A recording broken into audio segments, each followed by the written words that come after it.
ইন্না ইদ্দাতাশ শুহুরি ইনদাল্লাহি 12 শাহরা। আল্লাহ পাক বলেন মাসের গণনা আল্লাহর কাছে 12টা। এই গণনা শুরু হয়েছে 12টা মাস যে হবে এক বছরে, এই সিদ্ধান্ত কবেকার? আল্লাহ বলেন ইয়াউমা খালাকাস সামাওয়াতি ওয়াল আরদ, যেই দিন আসমান এবং জমিন তৈরি করেছেন সেই দিনই আল্লাহ পাক বৎসরে মাস হবে 12টা, এই সিদ্ধান্ত নিয়েছেন। আল্লাহ পাক আরো বলেন মিনহা আরবাআতুন হুরুম, এই 12 মাসের মধ্যে সর্বাধিক মর্যাদাপূর্ণ মাস হলো 4টা। মুহতারাম হাজরিন, আমার আজকের আলোচনা হলো একটা বিষয় নিয়ে। আমাদের দেশে 3 প্রকারের মাসের গণনা চলে, একটা হলো আরবি, একটা বাংলা আর একটা ইংরেজি। খুব ভালো করে বুঝবেন, ইংরেজি মাসের সাথে আমাদের ধর্মের সম্পর্ক নাই, মায়ের ভাষারও সম্পর্ক নেই। বাংলা মাসের সাথে কমপক্ষে আমাদের মাতৃভাষার সম্পর্ক আছে। আরবি মাসের সাথে আমাদের সম্পর্ক হলো আমাদের দ্বীনের, ইসলামের। আরবি মাসের সাথে কিসের সম্পর্ক? ইসলামের সম্পর্ক, দ্বীনের সম্পর্ক। কেমনে? হাদিসে পাকের মধ্যে এসেছে, সহিহ হাদিস, বুনিয়াল ইসলাম আলা খামস। ইসলামের স্তম্ভ কয়টি যেন? 5টি। ঈমান বাদ দিলে আর থাকে 4টি। এই 4টার 2টার সম্পর্ক ডাইরেক্ট আরবি মাসের সাথে। তার মধ্যে একটা হলো রোজা, ইসলামের রুকুন কিনা, এর সম্পর্ক ইংরেজি মাসের সাথে, বাংলা মাসের সাথে। কার সাথে? সে মাসের নাম কি? রমাদানুল মুবারক। আর একটা মাস আছে তার সাথে হজ্জে বাইতুল্লাহর সম্পর্ক, বাইতুল্লাহর হজ। সে মাসের নাম কি? জিলহজ। এটাও ইংরেজি মাসে হয় না, বাংলা মাসে হয় না। তাহলে ইসলামের রুকুন 5টা, তার মধ্যে একটা হলো আকীদা, ঈমান, আর থাকে 4টা। এই 4টার 2টার সম্পর্কই আরবি মাসের সাথে। তাহলে আরবি মাসের নাম, তারিখ সংরক্ষণ করা, এটা আমাদের দ্বীনি দায়িত্ব, ইসলামের দায়িত্ব, ধর্মীয় দায়িত্ব। কিন্তু দুঃখের সাথে বলতে হয়, আমাদের দেশের মানুষ আরবি 12টা নাম বলার মতো মানুষের সংখ্যা কম। তার চাইতে একটু বেশি বলতে পারে বাংলা, সবচাইতে বেশি বলতে পারে হলো ইংরেজি। শিক্ষিত অশিক্ষিত, ছোট বড়, গ্রামের শহরের, খেটে খাওয়া দিনমজুর সবাই ইংরেজি মাসের 12টা নাম সুন্দর করেই বলতে পারে। বাংলা মাসের নাম অনেকেই পারে, অনেকে পারে না। আরবি মাসের নাম সে তো কিয়ামত। অথচ আরবি মাসের নাম জানা, আরবি মাসের তারিখ সংরক্ষণ করা, এটা আমার দ্বীনি দায়িত্ব। দ্বীনের উপরে চলতে চাইলে রোজা ছাড়া তো দিন হবে না, হজ ছাড়া তো দিন হবে না। আর এগুলির সম্পর্ক হলো আরবি মাসের সাথে। মুহতারাম হাজিরিন, তারপরেও আমাদের দেশের মানুষ 12টা আরবি মাসের নাম না জানলেও কয়েকটা মাসের নাম সবাই জানে। তার মধ্যে একটা হলো রমাদানুল মুবারক। এ মাসের নাম ছোট থেকে বড় সবাই জানে। কেন? এ মাসে কিছু মানুষের জন্য আনন্দ, কিছু মানুষের জন্য অতি কষ্ট। ঠিক বললাম? আনন্দের দিনটাও মানুষের স্মরণীয়, কষ্টের দিনটাও মানুষের স্মরণীয়। যারা সিয়াম সাধনা পালন করে তাদের জন্য আনন্দ। কেন? কারণ কোনো একজন মুসলমান জীবনে একটা রমজান মাস পাওয়া, তার অর্থই হলো সে যদি 1000 বৎসরের অপরাধীও হয়ে থাকে, শুধু ঈমানের পুঁজিটা নিয়ে যদি 30টা রোজা যথাযোগ্য মর্যাদায় রাখতে পারে, 1000 বৎসরের সকল গুনাহ ক্ষমা হয়ে আল্লাহর ওলির খাতায় নাম লেখাইতে পারে। এ হলো রমজান। এজন্য যারা রোজা রাখে তাদের জন্য আনন্দের, এজন্য এটা স্মরণ রাখে। আর যারা রোজা রাখে না তাদের জন্য বড় কষ্টের। বাড়িতেও খাবার দেয় না, হোটেলে গেলেও পর্দার ছুটে খাওয়া যায় না। ঠিক বললাম না? ঠিক বললাম। রমজান মাসে হোটেলে পর্দা লাগে না? পর্দা লাগে। বাড়িতে তো খাবার দেয়ই না, হোটেলে গেলেও পর্দার ভিতরে ঢুকে খায়, কিন্তু দিলের ভিতরে আতঙ্ক, না জানি কোনো হুজুর দেখে নাকি, না জানি কোনো কেউ দেখে নাকি। এটা কষ্টে। এজন্য এই দুই শ্রেণীর মানুষই এই মাসটাকে স্মরণ করে। তাছাড়া আরও একটা কারণ আছে, এই মাসের সমাপ্তিতে মুসলিম উম্মার জন্য এক আনন্দের দিন আছে, তার নাম ঈদুল ফিতর। কথা বলেন না কেন? তার নাম ঈদুল ফিতর। মুহতারাম হাজিরিন, আরও একটা মাস সকলেই জানে, সকলেই নাম সংরক্ষণ করে, সেটা হচ্ছে জিলহজ। কেন? এই মাসের 10 তারিখে আরো বেশি আনন্দ, কারণ গরু, ছাগল, মহিষ কোরবানি হয়, অনেক বেশি আনন্দ। তো এই 2 মাসের নাম সবাই জানে। ইদানিং দেখা যাচ্ছে আরো একটা মাসের নাম মানুষ একটু বেশি বেশি করে জানার জন্য চেষ্টা করতেছে। সেই মাসটা হলো মাত্র 2 দিন আগে শেষ হয়ে গেল, মাসের নাম রবিউল আউয়াল। এই মাসটাকে নতুন করে মানুষ জানতেছে কেন? কারণ এই মাসে নতুন একটা ঈদের আমদানি হয়েছে। কথা বলেন না কেন? আওয়াজ করেন না কেন? যদিও আমাদের অঞ্চলে এই ঈদ পালন হয় নাই, social media, electronics media, print মিডিয়ার মাধ্যমে তাম দুনিয়াতেই ছড়ে গেছে এই ঈদের নাম, এই ঈদের কাম, এই ঈদের ভণ্ডামি। মুহতারাম হাজিরিন, খুব ভালো করে বুঝবেন তো ইসলামের মধ্যে ঈদ কয়টা? জোরে বলেন। নতুন করে আরো একটা ঈদ যারা আমদানি করলো, সেই ঈদের নাম অনেক সুন্দর, অনেক সুন্দর। নামের ডেকোরেশনটা দেখলেই মন জুড়ায়া যায়। আমরা যে 2 ঈদ পালন করি, এই ঈদের নাম ছোট, ঈদুল ফিতর, ঈদুল আজহা। কিন্তু ওরা যে ঈদ আমদানি করছে, এই ঈদের নামের ডেকোরেশন বিশাল। জশ্নে জুলুসে ঈদে মিলাদুন নবী সাইয়্যিদুল আয়াদ শরীফ। কথা কি বুঝাইতে বললাম আপনাদেরকে? এত লম্বা নাম দিয়েছে কেন? খুব ভালো করে বুঝবেন। আপনারা এই বিষয়টা বুঝতে চাইলে শহরে যেতে হবে। শহরে দেখবেন কিছু দোকান আছে, যেই দোকানের মাল ধাপাড়ের সাথে, বাইরের ধাপাড়ের সাথে ঝুলতে থাকে। ওই জাতীয় দোকানে পান সিগারেট বেশি পাওয়া যায়, পটেটো কেকাস পাওয়া যায়। ওই দোকানে যদি আপনি কখনো পান খেতে যান, তো পান দেওয়ার পরে যখন আপনি একটু চুন লাগাইতে যাইবেন, দেখবেন এত মাল, একটা গালের সাথে লাগতেছে, একটা নাকের সাথে লাগতেছে, একটা চোখের সাথে লাগতেছে, এত মাল। বাইরের মাল দেখে কেউ মনে মনে ভাবতে পারে বাইরেই যেই পরিমাণে মাল, ভিতরে বুঝি জায়গাই নাই।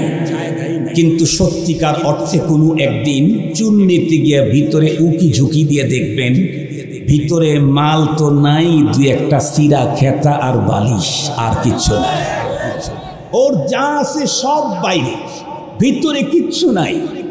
কিন্তু আরো কিছু দোকান দেখবেন, যেই দোকানে তেমন কোনো মাল টাল নাই, চেয়ার আর টেবিল নিয়ে বসে আছে। আগে ছিল টেলিফোন, ল্যান্ডফোন, এখন আসতে হলো হ্যান্ডফোন, এই যে এটা মোবাইল, এটা নিয়ে বসে আছে। আপনি মনে মনে ভাববেন কিছুই নাই, কি করে সারাদিন বসে? কিন্তু খোঁজ নিয়ে দেখবেন ওনার গোডাউন আছে 25টা। গোডাউন আছে কতগুলা? একটা গোডাউনে ঘুরতে গেলে আপনার মাথা হেট হয়ে যাবে। হায় হায়, ইনা মালের একটা ভিন্ন জগৎ দেখতেছে। এটা ডেকোরেশন নাই কেন? কারণ ওর মালের অভাব নাই, ডেকোরেশনের দরকার নাই। আর যেহেতু পুঁজি নাই, এই জন্য বাইরে খুব বেশি ডেকোরেশন দরকার। পুঁজিও নাই, ডেকোরেশনও নাই, তাহলে কি নিয়ে চলবে? আমরা যে 2 ঈদ পালন করি, এই ঈদ দিয়েছেন আল্লাহ পাকের পক্ষ থেকে মুহাম্মাদুর রাসূলুল্লাহ সাল্লাল্লাহু আলাইহি ওয়াসাল্লাম। এটা মহাজনের দেওয়া ঈদ। এই জন্য এই ঈদের ডেকোরেশনের দরকার নাই। ওরা যেহেতু ঈদ আমদানি করেছে, এটা যেহেতু ওদের আমদানি করা ঈদ, এটা খুচরা ঈদ। এই ঈদের তো ভিতরে কিছু নাই, মহাজনের কাছ থেকে তো এটা পায় নাই। এজন্য এই ঈদটাকে পাবলিকের ভিতরে খাওয়াইতে চাইলে ডেকোরেশন লাগাইতে হবে। এজন্য ডেকোরেশন লাগিয়েছে। জশ্নে জুলুসে ঈদে মিলাদুন নবী সাইয়্যিদুল আয়াত শরীফ। অত্যন্ত জঘন্যতম কথা হলো, ওরা যে ঈদ আমদানি করলো সেই ঈদের নাম দিয়েছে সর্বশ্রেষ্ঠ ঈদ। নবীজি যে এই 2 ঈদ দিয়েছেন তার চাইতেও নাকি ওদের ঈদটা দামি ঈদ। নাউজুবিল্লাহ। আসতে বলবেন না জোরে বলবেন? ঠান্ডা মাথায় কথাগুলি বুঝবেন। এই ফিতনাটা, এই জাতীয় বিদআতটা রপ্তা রপ্তা একদিন আমার শহরে আর আমার গ্রামেও ঢুকতে পারে। এজন্য আগের থেকেই এটিএস দেওয়া দরকার। ওই যে দেখেন না, করোনার ভ্যাকসিন দেয় না? করোনা হওয়ার পরে দেয় না, করোনা হওয়ার আগেই দেয়? করোনা হওয়ার আগেই দেয়, যাতে করে ভ্যাকসিন দিলে করোনা আক্রমণ করতে না পারে। আমাদের অঞ্চলে ঈদে মিলাদুন নবী আসে নাই, তার আগেই আমরা ভ্যাকসিন দিয়ে দিতে চাইতেছি, যাতে করে এই বেদাত আমাদের সমাজে না ঢোকে। এই ভ্যাকসিনটা আজকে ভালো করে আপনারা নিয়ে যাবেন। মুহতারাম হাজির, যারা নবীজির জন্ম উপলক্ষে ঈদ করে তাদের ব্যাপারে অনেক কথা আছে, তবে তার ভিতরে একটা কথা আমি আপনাদের খেদমতে পেশ করতে চাই। যারা ঈদে মিলাদুন নবী পালন করে তারা তাদের পরিচয় দেয় 2টা জিনিস। একটা হলো তারা হলো সুন্নি, এটা একটা তাদের পরিচয়। আর একটা হলো তারা নিজেদেরকে আশেকে রসুল বলে। কি বলে? আশেকে রসুল। তারা বলে আমরা আশেকে রসুল, তারা বলে আমরা সুন্নি। খুব ভালো করে বুঝবেন কথাগুলি। তাহলে এবার আসুন, আশেকে রসুল তারা, আর এই রসুলের ইশক প্রমাণ করতে গিয়ে নবীজির জন্মের দিনে তারা র্যালি করে, ঈদ উদযাপন করে, কনসার্ট করে, নৃত্য দেয়, নাচ দেয়, ফুল ছিটায়, ফুল ছড়ায়। এগুলি হলো এই বছরের আমদানি। আমি আপনাদেরকে জিজ্ঞেস করি, এই পৃথিবীতে কি শুধু ওরাই আশেকে রসুল, নাকি অতীতে রসুলের কোনো আশেক ছিল? পৃথিবীতে যত আশেকে রসুল এসেছিল কিয়ামত পর্যন্ত আসবে, এদের মধ্যে কোনো একজন আশেকে রসুল কি সাহাবীদের চাইতে বড় হতে পারবে? পৃথিবীর কোনো একজন? কিয়ামতের আগ পর্যন্ত দুনিয়া ভরা যত আশেকে রসুল তৈরি হোক, কোনো একজনও নবীজির আদনা একজন সাহাবীর চাইতে বড় আশেক হওয়ার কোনো সুযোগ নাই, সম্ভাবনাই নাই। বিষয়টা আপনাদেরকে বুঝাবার জন্য একটা ঘটনা শুনে। আমাদের বেতুয়া মাদ্রাসায় আমি পড়তাম, হযরত মাওলানা ফজলুল হক একজন ছিলেন, চট্টগ্রাম মিরসরাই। হুজুরের কাছে আমি কোরআন শরীফের তর্জমা পড়তাম। আর আল্লাহ পাক আমাকে ছোটবেলা থেকে একটা যোগ্যতা দান করেছিলেন। যেই হুজুর যেই পদ্ধতিতে পড়তেন আমি ওই পদ্ধতিতে পড়তে পারতাম। একদিন হুজুর নাই, হুজুরের রুমটা হলো মোহতামিম সাহেবের রুমের সাথে। আমি কোরআন শরীফ পড়তেছি, হুজুর যেই সুরে পড়ে আমি সেই সুরেই পড়তেছি। কোরআন শরীফ পড়ার পরে বেতুয়ার মোহতামিম সাহেব এক ছাত্রকে পাঠায় দিয়েছে, এই দেখতো মাওলানা ফজলুল হক সাহেব কখন আসলো, আমার সাথে তো দেখা করলো না। সেই ছেলে আসছে, এসে রুমে ঢুকছে, ঢুকে দেখে ফজলুল হক হুজুর নাই। তো বলতেছে যে হুজুর তো দেখলাম না। না না, আমি তো কোরআন শরীফ পড়া শুনলাম। আমি আবার কোরআন শরীফ পড়া শুনে করছি। পরে এসে দেখে যে আমি, পরে বলছেন আব্দুল বাসিত ভাই পড়তেছে। ওই হুজুর আমাদেরকে কোরআন শরীফের ব্যাখ্যা তর্জমা পড়াইতে একটা ঘটনা বলেছিলেন। আমার মতো কোনো একজন খতিব এরকম হাজার মানুষের উপস্থিতিতে ওয়াজ করতেছিলেন। ওয়াজ করতেছিলেন তো 50 মিনিট পর্যন্ত শুধু সাহাবীদের রসুল প্রেমের কথাই বলতেছিলেন। সব মানুষ কি এক রুচির হয়? আব্দুল বাসিত হুজুরের ওয়াজ কি সবার চয়েস? না। একজন মানুষ মাঝখান থেকে দাঁড়ায় গেছে, হুজুর 40-50 মিনিট হয়ে গেল শুধু সাহাবীদের প্রেম, সাহাবীদের প্রেম, সাহাবীদের প্রেম বললেন, আর কোনো ওয়াজ নাই আপনার কাছে? এ কথা বললে হুজুর রেগে গেলেন, বললেন, এ মিয়া তুমি কি বুঝাইতে চাও? তুমি কি বলতে চাও যে আমি 50 মিনিট সাহাবীদের রসুল প্রীতির কথা বলে আমি এক্সেস করেছি, তাই বুঝাইতে চাও? তুমি জেনে রেখো, আমার 50 বৎসর না 100 বৎসরের হায়াতের টোটালটাই যদি সাহাবীদের রসুল প্রেমের কথা বলে শেষ করি, তবুও সাহাবীদের মর্যাদা, রসুল প্রেমের হক আদায় হবে না। এ কথা বললেই লোকটা দাঁড়ায় গেল, হুজুরকে বলতেছে, হুজুর থামেন, আমিও যদি রসুলের যুগে আসতাম, আবু বকর, ওমর, ওসমান, আলীর মতো আমিও জীবন বিসর্জন দিতাম রসুল প্রেমে। হুজুর বললেন, এই মিয়া, কি বললে তুমি? তোমার ভিতরে যদি রসুল প্রেমে জীবন উৎসর্গ করার যোগ্যতা থাকতো, তাহলে রব্বুল আলামিন তোমাকে নবী চলে যাওয়ার 1400 বছর পরে পাঠাইতেন না, তোমাকে আবু বকর সিদ্দিকের জামানায় পাঠাইয়া দিতেন। তোমার ভিতরে রসুল প্রেমে জীবন উৎসর্গ করার যোগ্যতা নেই, তাই তো তোমাকে আমাদের যুগে পাঠানো হয়েছে, আবু বকরের যুগে পাঠানো হয় নাই। লোকটা তখন বকবক করতে করতে মাহফিল থেকে চলে গেল, বাসায় গিয়ে ঘুমিয়ে গেছে। ঘুমের ঘরে স্বপ্ন দেখে মুহাম্মাদুর রাসূলুল্লাহ সাল্লাল্লাহু আলাইহি ওয়াসাল্লাম। নবীজিকে স্বপ্ন দেখলে কি হবে? ওর কপাল পুড়ে গেছে। নবীজিকে স্বপ্ন দেখলে কি হবে? ওর কপাল পুড়েছে। ও স্বপ্ন দেখে নবীজির এক সাহাবী আর এই লোকটা আর একটা টমটম গাড়ির মালিক, এই চারজন মানুষ একদম বিশাল পাহাড়ের চূড়ার উপরে। এই লোকটাও নিচে নামতে চায়, নবীজিও পাহাড়ের নিচে আসতে চান, তো যাবেন কেমনে? টমটমের মালিক বলল, হুজুর প্লিজ আমার টমটমের উপরে যদি উঠতেন আমি আপনার একটু খেদমত করতে পারতাম। নবীজিও টমটমে উঠলেন, নবীজির নদীমে সফর সাহাবীও উঠলেন, এবং ওই তেরা লোকটাও উঠলেন। ওঠার পরে উপর থেকে নিচ দিকে নামা শুরু করছেন। আপনারা কখনো পাহাড় থেকে নেমেছেন? পাহাড় থেকে নামতে চাইলে কিন্তু গিয়ার স্পিড দেওয়া লাগে না, বরং ব্রেকে থাকা লাগে। ব্রেকে থাকলে তাই দৌড় হয়ে যায়। উপর থেকে নিচের দিকে নামতেছে। বলেন তো দেখি, টমটমের ব্রেক কি চাকার সাথে না ঘোড়ার লাগাম? ঘোড়ার লাগামটা হলো টমটমের ব্রেক। উপর থেকে নিচের দিকে আসতে কিছু দূর আসার পরেই টমটমের এটা ছিঁড়ে গেছে, লাগাম ছিঁড়ে গেছে। যেই লাগাম ছিঁড়ে গেছে, গাড়িটা তখন অপ্রতিরোধ্য গতিতে অগ্রসর হচ্ছে। টমটমের মালিক থেমে যাচ্ছেন। হায় হায়, এইভাবে যদি কন্ট্রোলহীন চলতে থাকে তাহলে যে কোনো মুহূর্তে অ্যাক্সিডেন্ট হলে নবীজি কষ্ট পাবেন, দুঃখ পাবেন, ব্যথা পাবেন। এজন্য এই লোকটা ওই তেরা লোকটাকে বলতেছিল, ভাই তুমি যদি একটু কষ্ট করতে পারো, ঝাঁপ দিয়ে টমটম গাড়ির চাকার নিচে তুমি তোমার বডিটাকে যদি সফর্দ করতে পারো, তাহলে তোমার দেহের সাথে চাক্কা লেগে গাড়িটা আটকে যাবে, আমি তখন টমটমের লাগামটা ঠিক করব, নবীজি নিরাপদে বাসায় পৌঁছে যেতে পারবে। তুমি কি পারবে এটা? লোকটা তখন মাথা চুলকায়।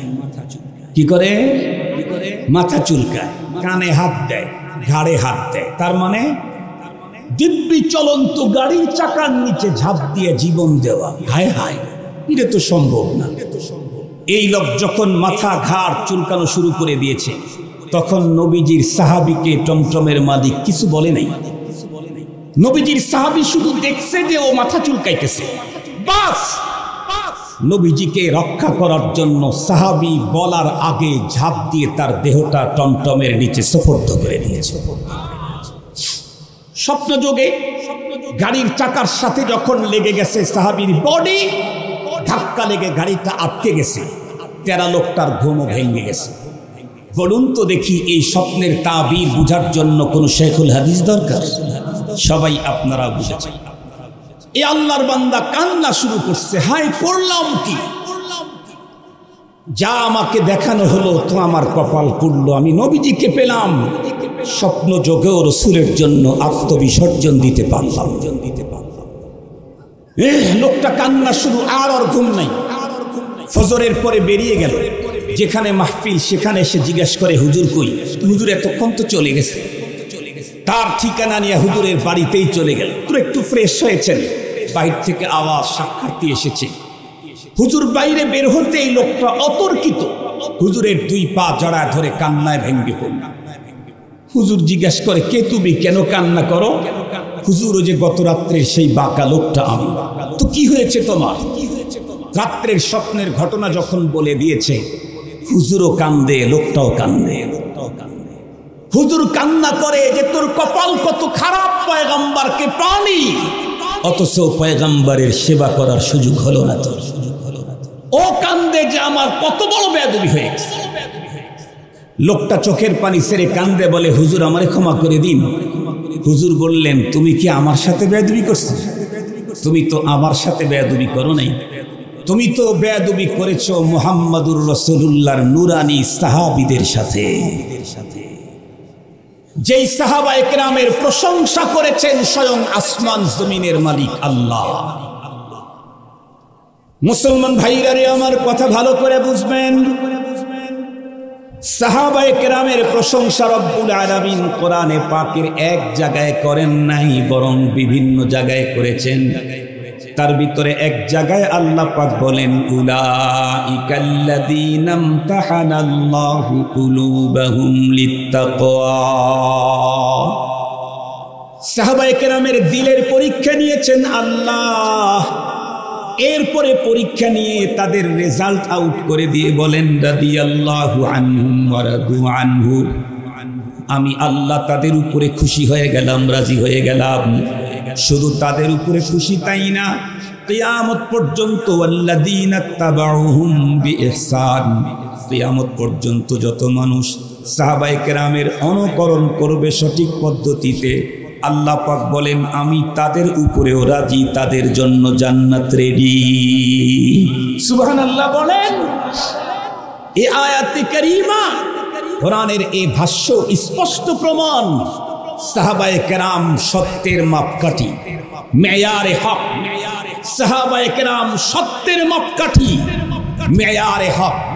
কোরআনে পাক স্পষ্ট বলেন, ফাইন আমানু বিমিসলি মা আমানতুম বিহি ফাকাদ ইহতাদাউ।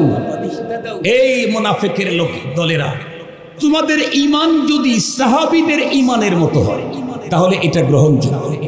তাহলে সাহাবীদের ঈমান মডেল কিনা? কথা বলেন, সাহাবীদের ঈমান মডেল কিনা? আরেক জায়গায় আল্লাহ বলেন, ওয়া ইযা কিলা লাহুম আমিনু কামা আমানান নাস। মুনাফিকদেরকে যখন বলা হতো তোমরা ঈমান আনো যেমনটি ঈমান এনেছিল সাহাবীরা, এখানেও বলেন তো দেখি সাহাবীদের ঈমানকে মডেল ঘোষণা করা হয়েছে কিনা? এখন যদি বাংলাদেশের কোনো ইসলামিক স্কলার, কোনো পণ্ডিত, কোনো ডক্টর যদি বলে যে সাহাবীদেরকেও যদি সত্যের মাপকাঠি বলা হয়, নবীকেও যদি সত্যের মাপকাঠি বলা হয়, তাহলে তো নবী আর সাহাবী সমান সমান হয়ে গেল। নাউজুবিল্লাহ বলেন, আর একটু জোরে বলেন না নাউজুবিল্লাহ। আমি আপনাদেরকে সহজ একটা মিসাল দিই।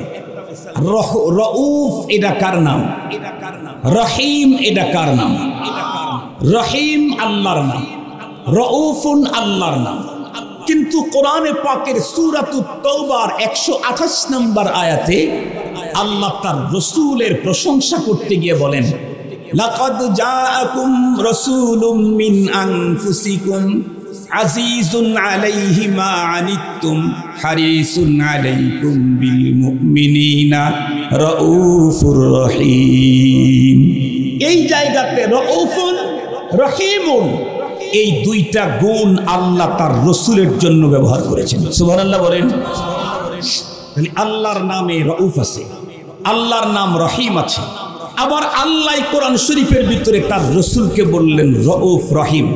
তার মানে কি আল্লাহ আর রাসূল এক হয়ে গেল? আর একটু জোরে বলেন, রাউফুন রহিমুন আল্লাহর নাম।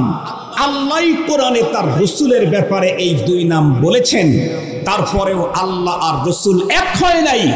সাহাবায়ে কেরাম সত্যের মাপকাঠি, নবীজি সাহাবীর মাপকাঠি। এটা হলেই কখনো সাহাবী আর নবী এক হয় না। এটা মোটা মাথা যারা, তাদের কথা হতে পারে। মুহতারাম হাজরিন, খুব ভালো করে বুঝবেন। তাহলে এই পৃথিবীতে যত আশিকে রাসূল গেছে, নবীর সাহাবীদের চাইতে কিয়ামত পর্যন্ত নবীর বড় আশিক কোনোদিন দুনিয়াতে আসতে পারে না। এখন আসেন, নবীর সাহাবীরা সবচাইতে বড় আশিক। নবীর সাহাবী যারা, তারা নবীজিকে যেই পরিমাণে ভালোবেসেছেন, ওই পরিমাণে ভালোবাসা পৃথিবীর কেউ দিতে পারে না। তার ভিতরে বিশেষ করে আবু বকর সিদ্দিক রাদিয়াল্লাহু আনহুর কথাই বলি। আপনারা খুব ঠান্ডা মাথায় কথাগুলো বোঝার জন্য চেষ্টা করবেন। নবী আলাইহিস সালাম কিছু সাহাবী নিয়ে একদিন বসেছিলেন। এমত অবস্থায় নবীজি বললেন, হুব্বিবা ইলাইয়া মিন দুনিয়াকুম সালাস, এই সাহাবী তোমরা শুনে রাখো, তোমাদের এই পৃথিবীর তিনটা জিনিস আমার কাছে বড় প্রিয়। কি কি? আত-তিব ওয়ান নিসা ওয়া জুইলাত কুররাতু আইনি ফিস সালাহ। এই কথা বলতেই আবু বকর ফাকামা আবু বকর ওয়া ক্বাল হুব্বিবা ইলাইয়া মিন দুনিয়ায়া সালাস। নবীজি তার তিন চয়েসের কথা বলে শেষ করতেই আবু বকর সিদ্দিক রাদিয়াল্লাহু আনহু দাঁড়ায় গেলেন। দাঁড়ায় বললেন, ওগো নবীজি, এই পৃথিবীর তিনটা জিনিস আমারও খুব প্রিয়। সুবহানাল্লাহ বলবেন কি? আমাদের তো কারো কাছে ওইটা প্রিয়, ওইটা প্রিয়, ওইটা প্রিয়, ওইটা প্রিয়। আবু বকর সিদ্দিকের তিনটা প্রিয়। দেখি তো আমাদেরও ওইটা প্রিয় কিনা। এক নাম্বার আন-নাজরু ইলা ওয়াজহি, দুই নাম্বার ওয়া ইনফাকু মালি আলা আমরিক, তিন নাম্বার বিনতি ফি বাইতি। সুবহানাল্লাহ বলেন। কথা কি দিল দিয়ে শুনতেছেন? দিল দিয়ে শুনলে তো ঈমান বাড়বে, মজা লাগবে। নবীজি বললেন, পৃথিবীর তিনটা জিনিস আমার খুব প্রিয়, এর চাইতে প্রিয় জিনিস পৃথিবীতে আমার কিছু নাই। কিন্তু তিনটা যা বললেন, এই তিনটা মিলে একটা। তিনটা মিলে কি বলেন? একটাই। ওই যে আমাদের কোনো একজন মানুষ বাসার থেকে খেয়ে আসছে, এসে বলতেছে, ভাই কি খালি আজকে, কি দিয়ে ভাত খালি? কয়েকে তিন আইটেম খাইছে। কি কি? বাগুন ভর্তা, বাগুন ছানা, বাগুন চাষ নাই। বলেন তো দেখি সবগুলা কয়রা? আর একটু জোরে বলেন। বাগুন ভর্তা, বাগুন ছানা, বাগুন চাষ নাই, কয়রা? আবু বকর সিদ্দিক রাদিয়াল্লাহু তাআলা আনহু বললেন, আমার কাছে পৃথিবীর তিনটা জিনিস বড় প্রিয়। তিনটাকে ভালো করে লক্ষ্য করলে দেখা যায় তিনটা না, মূলত একটাই। কি? আন-নাজরু ইলা ওয়াজহি, আমার জীবনের সবচাইতে বেশি প্রিয় মজা, স্বাদ, তৃপ্তি হলো, ওগো রাসূল, আমি আপনার চেহারার দিকে তাকায়া থাকা আমার জীবনের সবচাইতে বড় মজা। আমি আপনাকে দেখব, আপনি আমার সামনে থাকবেন, আমি আমার চোখ দিয়ে আপনার নূরানি চেহারা দেখব। এটার চাইতে আর তৃপ্তিদায়ক পৃথিবীতে আর কিছু নাই। আল্লাহ, সিদ্দিক আকবর তার চাওয়াটা এই পরিমাণে ছিল, রব্বুল আলামিন সিদ্দিক আকবরের এই চাহিদাকে পূরণ করে দিলেন। সুবহানাল্লাহ বললেন না? জি। কি পূরণ করে দিলেন? আল্লাহ তাআলা সিদ্দিক আকবরের আশা পূরণ করলেন। আবু বকর, আমার হাবিবের চেহারার দিকে তাকায় থাকা তোমার এত মজা, যাও আমি আমার হাবিবকে তোমার জন্য 3 দিন রিজার্ভ করে দেব। যেই 3 দিন ওনার স্ত্রীও তার কাছে থাকবে না, সন্তানও থাকবে না, ওমর থাকবে না, ওসমান থাকবে না, কেউ থাকবে না, শুধু তুমি আর আমার হাবিব। তুমি প্রাণ ভরে আমার হাবিবের চেহারাটা দেখে নিও। সেই 3 দিন কোন 3 দিন? হিজরতের পথে গর্তের ভিতরে 3 দিন, কেউ নাই, শুধু সিদ্দিক আকবর। দেখো তোমার প্রিয়তমাকে, দেখো তোমার প্রিয়তমকে, দিল ভরে দেখো, দিল ভরে দেখো, তৃপ্তি ভরে দেখো। কেউ নাই, শুধু তুমি আর তুমি যাকে মহব্বত করো, তুমি আর তোমার প্রিয়তম, আর কেউ নাই। দেখতেছেন এই যে 3 দিন আল্লাহ পাকের রাসূলের সাথে একদম শুধুই সিদ্দিক আকবর আর কেউ নাই। এই 3 দিন রাসূলের চেহারা দেখতে গিয়ে তার মর্যাদা কি পরিমাণে বেড়েছে। আল্লাহ, আমাদের বিশ্বনবী সাল্লাল্লাহু আলাইহি ওয়াসাল্লাম কোন এক রাত্রে আম্মা জান আয়েশা সিদ্দিকা রাদিয়াল্লাহু তাআলা আনহার রানের উপরে মাথা রেখে বন্ধুরা আমার শুয়ে আছেন। আম্মা জান আমাদের পয়গম্বরের দাড়ির ভিতরে হাত দিয়ে হাত বুলাইতেছেন। আম্মা জান আমাদের পয়গম্বরের মাথার ভিতরে বাবরি চুলগুলি হাত দিয়ে বন্ধুরা আমার হাত বুলাইতেছেন। এমন মুহূর্তের ভিতরে হঠাৎ করে পয়গম্বরকে আম্মা জান জিজ্ঞাসা করলেন, নবীজি, আসমানে যে পরিমাণে তারকা দেখা যাচ্ছে, আপনার উম্মতের ভিতরে এই পরিমাণে নেক আমলওয়ালা কোনো মানুষ আছে নাকি? এমন প্রশ্ন করলে আম্মা জানকে আল্লাহর পয়গম্বর বললেন, নাম, হ্যাঁ আয়েশা সিদ্দিকা, আমার উম্মতের ভিতরে আল্লাহ পাক এমন মানুষও দিয়েছেন যেই লোকটার নেক আমল আসমানের তারকার চাইতে একটাও কম হবে না। এই কথা বলতেই আম্মাজান আবারও প্রশ্ন করলেন, মান হুয়া ইয়া রাসূলুল্লাহ, আসমানের তারকা সমতুল্য নেক আমল যেই ব্যক্তির, সেই মহান ব্যক্তিকে আমি জানতে চাই। নবী আলাইহিস সালাম তখন উত্তর করলেন, ওমর। ওই মানুষটা হলো সাইয়্যিদিনা হযরত ওমর ফারুক। কিন্তু নবীজি যখন বললেন ওমর, সাথে সাথে আম্মাজানের চেহারার ভিতরে মালিন্যতার ছাপ, পরিবর্তনের ভাব। নবীজি বললেন, আয়েশা, তুমি না আমাকে প্রশ্ন করলে, আমি তোমাকে উত্তর দিলাম, চেহারার ভিতরে মালিন্যতার ছাপ কেন? আম্মাজান এই প্রশ্নের উত্তর না দিয়ে নবীজিকে বললেন, ফাইনা আবু বকর ইয়া রাসূলুল্লাহ, মালিন্যতার ছাপ কেন এটার উত্তর দিলেন না দিয়ে বললেন, ফাইনা আবু বকর ইয়া রাসূলুল্লাহ, হযরতে ওমরের যদি এত আমল হয় তাহলে আমার আব্বা আবু বকরের পজিশনটা কোথায়? বিশ্বনবী তখন মুস্কি হেসে বললেন, আয়েশা, আবু বকরের কথা তুমি জিজ্ঞাসা করো? আরে আবু বকর তো এমন এক মানুষ যার হযরত ওমরের সারা জিন্দেগির নেক আমল, আর আবু বকর 3 রাত্রি আমার সাথে শুধু আমাকেই দেখেছে, আমার পাশে ছিল, এর 1 রাত্রের নেক আমলও সমান হবে না। বিশ্বনবীজির চেহারার দিকে তাকানো কত বড় নেকির কাজ, মজার কাজ। চূড়ান্ত ক্ষুধার্ত সাহাবায়ে কেরাম পেটে ক্ষুধার জ্বালায় ঘরে থাকতে পারতেছে না, ঘর থেকে বেরিয়ে গেছে ক্ষুধার জ্বালায়। মুহাম্মাদুর রাসূলুল্লাহর চেহারা দেখার সাথে সাথে ক্ষুধা শেষ। আল্লাহু আকবার বললেন না যে? অনেক মানুষ দাঁড়িয়ে আছে, যদি সুযোগ থাকে আপনাদের পক্ষে একটু আগানো, সময় তো আবার আমার বেশি নেই, এই 20 মিনিট ইনশাআল্লাহ, আমি 20 মিনিটের মধ্যেই আপনাদেরকে, হুজুর এখানে চলে আসবেন, আমি চলে যাব। একটু সময় না নিয়ে যদি সম্ভব হয়, আর না হয় যারা পাশের পিছনে দাঁড়িয়ে আছেন তারা একটু ভিতরে ভিতরে নিজ জিম্মায় বসে পড়েন। তো সিদ্দিক আকবর বললেন, আমার প্রথম চয়েস হলো আপনার চেহারার দিকে তাকায় থাকা, এটা আমার জীবনের সবচেয়ে বড় তৃপ্তি। সুবহানাল্লাহ বলবেন কি? মুহতারাম হাজিরিন, খুব ভালো করে বুঝবেন। দ্বিতীয় নাম্বার চয়েস কি? আবু বকর, তোমার দ্বিতীয় চয়েস কি? আবু বকর সিদ্দিক রাদিয়াল্লাহু তাআলা উত্তর করলেন, ইনফাকু মালি আলা আমরিক। আমার দ্বিতীয় চয়েস হলো, আমাকে আল্লাহ যত সম্পদ দিয়েছে আপনি শুধু অর্ডার করবেন, আর আমি আমার সঞ্চিত সব সম্পদ আল্লাহর রাস্তায় ব্যয় করে দেব। কিন্তু ব্যয় করব, অর্ডার করতে হবে কে? কথা বলেন না কেন? আপনি অর্ডার করবেন, আপনি অর্ডার করবেন, আর আমি আমার সব সম্পদ আল্লাহর রাস্তায় ব্যয় করব। আবু বকর সিদ্দিকের এই আশাকেও আল্লাহ পূরণ করেছেন। ওই যে তবুকের যুদ্ধটা ভয়াবহ ছিল। ওই সময় নবী আলাইহিস সালাম স্পষ্ট বলে দিয়েছিলেন, যার যতটুকু সুযোগ আছে যুদ্ধের জন্য তোমরা সহযোগিতা করো। সিদ্দিক আকবর চিন্তা করলেন, নবীজি তো কখনোই ভাবে বলেন না, আজকে বলেছেন, যা আজকে বাসায় ঢুকে যা আছে সব নিয়ে আসছেন। হযরত ওমর ফারুক রাদিয়াল্লাহু তাআলা আনহু বাসায় ঢুকে যা আছে 50-50 নেসফ করে নিয়ে আসছেন। হযরত ফারুক আজমের অনেক বিশাল হয়ে গেছে, সিদ্দিক আকবর একটা ছোট। নবীজি আবু বকর হযরত ওমরকে জিজ্ঞাসা করলেন, ওমর, এত কিছু নিয়ে আসতো তো বাসার জন্য কি রেখে আসতো? ফারুক আজম উত্তর করলেন, মিসলুহা ইয়া রাসূলুল্লাহ, যা নিয়ে আছি ঠিক এই পরিমাণে বাসায় রেখে আসছি, এক চুল পরিমাণ বেশি রাখি নাই। আবু বকরকে জিজ্ঞাসা করলেন, আবু বকর, তুমি এগুলি নিয়ে আসতো, বাসায় কি রেখে আসতো? সিদ্দিক আকবর তখন যে উত্তরটা দিয়েছিলেন, একজন উর্দু কবি সেটা বড় সুন্দর আন্দাজে বয়ান করেন।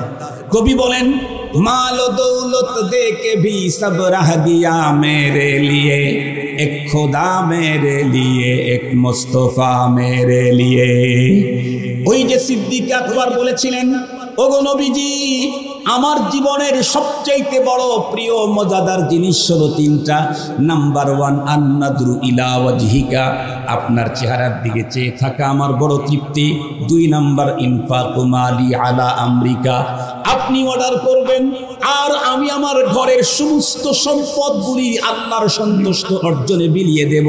এটা আমার বড় মজা, এটা আমার বড় প্রশান্তি, এটা আমার বড় ভালো লাগা। আজকে পয়গম্বর বলেছেন, এই জন্য সব নিয়ে আসছেন, বাসার জন্য শুধু আল্লাহ আর তার রাসূলকে রেখে এসেছেন। 3 নাম্বার সিদ্দিক আকবরের চয়েস কি? তৃতীয় নম্বর সিদ্দিক আকবরের চয়েস হলো বিনতি ফি বাইতিক। ওগো নবীজি, আমি তো আপনার অনেক খেদমতি করলাম, কিন্তু কিছু খেদমত আছে যে খেদমতগুলি আমি আপনার করতে পারবো না। সেই খেদমত করতে চাইলে স্বামী আর স্ত্রীর সম্পর্ক লাগে, সেই খেদমতটাও আমার ফ্যামিলির কাউকে দিয়ে আপনাকে করাইতে চাই।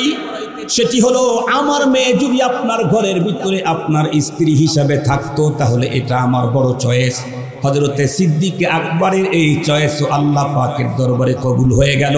স্বয়ং রব্বুল আলামিন মুহাম্মদুর রাসূলুল্লাহর কাছে জিবরাইল আমিনের মাধ্যমে আয়েশা সিদ্দিকাকে বিবাহ করার প্রস্তাব পাঠাইয়া দিলেন। আল্লাহু আকবার বলেন, আল্লাহু আকবার। রব পাঠাইছেন প্রস্তাব জিবরাইল আমিনের মাধ্যমে। সিদ্দিক আকবরের আবেদন মঞ্জুর, কারণ সিদ্দিক আকবরের তিন চয়েসের তিনুটাই কে? নবীজি। কথা বলেন না কেন? তিনটার তিনুটাই কে? নবীজি। আন-নাজরু ইলা ওয়াজহিক, আপনার চেহারার দিকে তাকানো। ইনফাকু মালি আলা আমরিক, আপনার আদেশে মাল বিলিয়ে দেওয়া। বিনতি ফি বাইতিক, আপনার ঘরে আমার স্ত্রী থাকা। আমি জিজ্ঞাসা করতে চাই, এই মানের রসুল প্রেমওয়ালা পৃথিবীতে আর কোনদিন আসবে কি? আর একটু জোরে বলেন। সেই সিদ্দিক আকবর বিশ্ব নবীজির সবচেয়ে বড় আশিক পয়গম্বর, যাকে তার পাশে নিয়ে মদিনাতুল মুনাওয়ারাতে এখনো ঘুমিয়ে আছেন।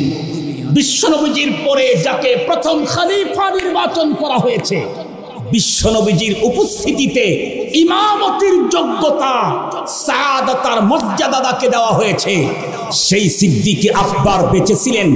বিশ্ব নবীজি ইন্তেকালের পরে খলিফাতুল মুসলিমিন হয়েছিলেন। আমার জিজ্ঞাসা হলো, সিদ্দিক আকবর যেই টাইমগুলাতে খলিফাতুল মুসলিমিন ছিলেন, ওই বৎসরে কি রবিউল আউয়াল মাস আসে নাই? আরেকটু জোরে বলেন, আসে নাই? রবিউল আউয়াল মাসের 12 তারিখ কি তখন ছিল না? রবিউল আউয়াল মাস এসেছে 12 তারিখ